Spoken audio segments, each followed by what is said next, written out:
So we finally calmed down here, guys. We had a solid setup chapter, and I'm happy with it. But were we wrong about Kirin? I don't know. But let's start from the top. So we started with a meeting of the minds, which I don't know why Yuri's here. Guru, Elbaba, Yuri, and Kun. And they're discussing the destination, which is Abopidu Station. And it appears that off-screen, Gustang requested that they have an insider, it's like the Lobopia had with Elbaba, and they're going to meet up at this Bopidu Station to get this person. While they're having the conversation, Elbaba walks away and he starts thinking about how he's going to murder the twins and also Laura. So he has a very strong grudge against Laura because when Elaine lost her position as the Heart Princess, Laura made a special fun of him. Of course, Baum notices this and he pulls Kun into a private room, which is Andrasi's room. And she's getting pissed about the whole conversation they're having. And I'm on her side here because Baum is showing a little too much care for the twin sisters. And Andrasi has always been the jealous type. But to be on her side, Lyle was trying to kill him and Shalai was only trying to use him. So you caring about Elbaba murdering them isn't necessarily your problem. Just because there's Zahara princesses does not mean they treat each other like sisters. I mean, Baum should already know. Lyle and Andrasi fought beforehand and they already don't like each other.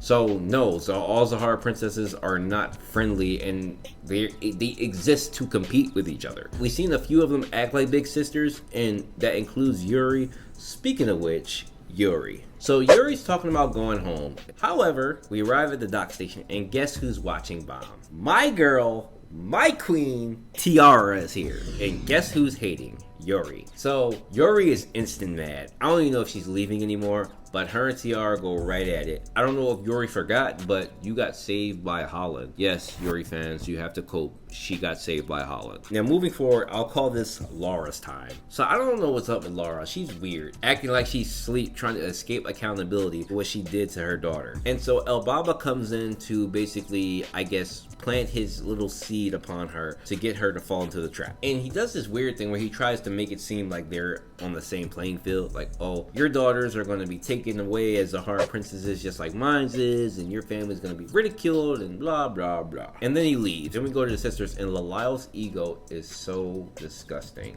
Like, I don't know, guys. This is the worst female character in the series by far. Who would look at Elaine over us? Me? Probably my community as well.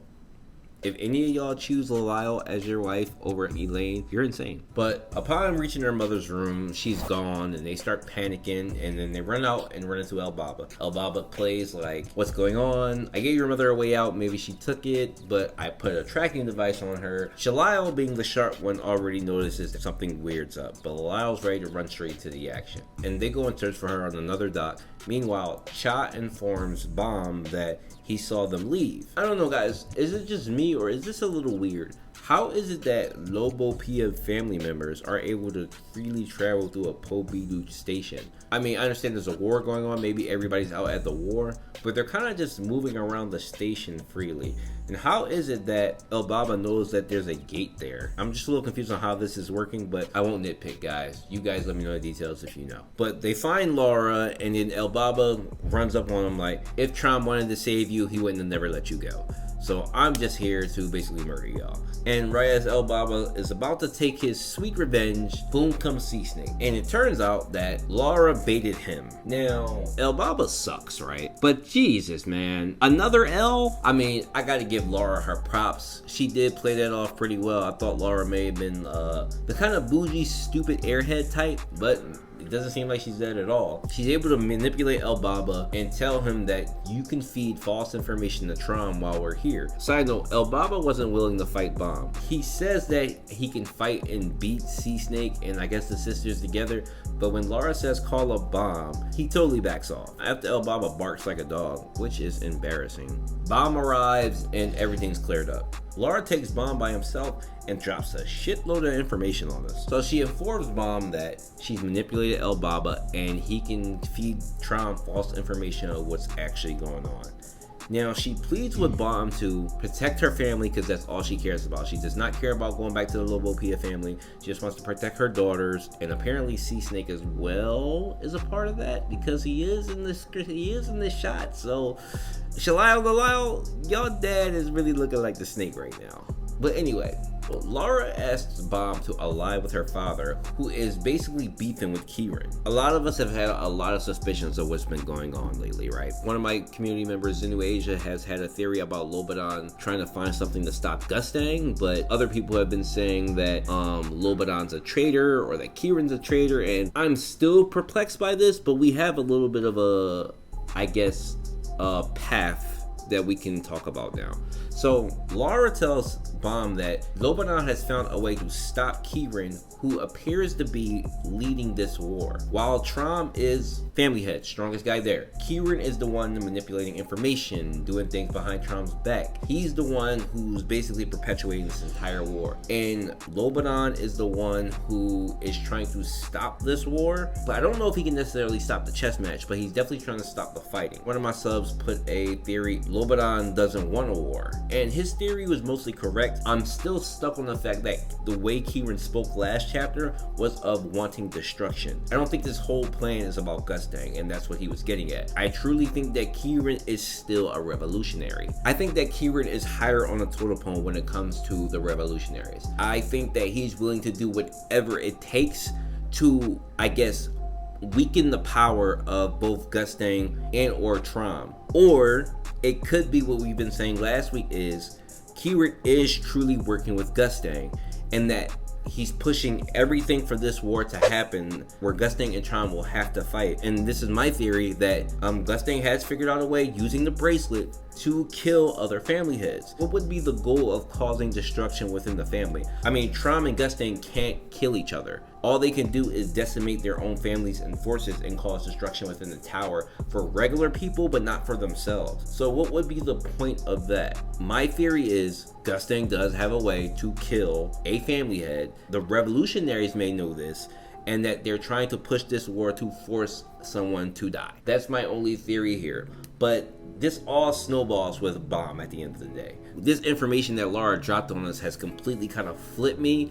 And as I've discussed with a few of you guys, I have absolutely no idea where this leads. I mean, does anybody have any idea what Lobadon has found on Kirin to stop him from doing this? I mean, what could he have? Other than a sealed person? Maybe Kirin has a lover that's sealed somewhere? I don't know. There's tons of things that can be found here, but apparently Lobadon has found something. And that's what Laura wants Bomb to go and help Lobadon with. The rest of the chapter ends with Bomb going to Kun and saying, hey, we have to go help Lobadon them. The chapter wraps up with Kirin and the branches. We get a shot of all the Lobopia branches. Fire shot of Kirin as well. The Lobopia has been lackluster in terms of fighting power, what we've seen so far. This is an impressive showing. That's how the chapter ends.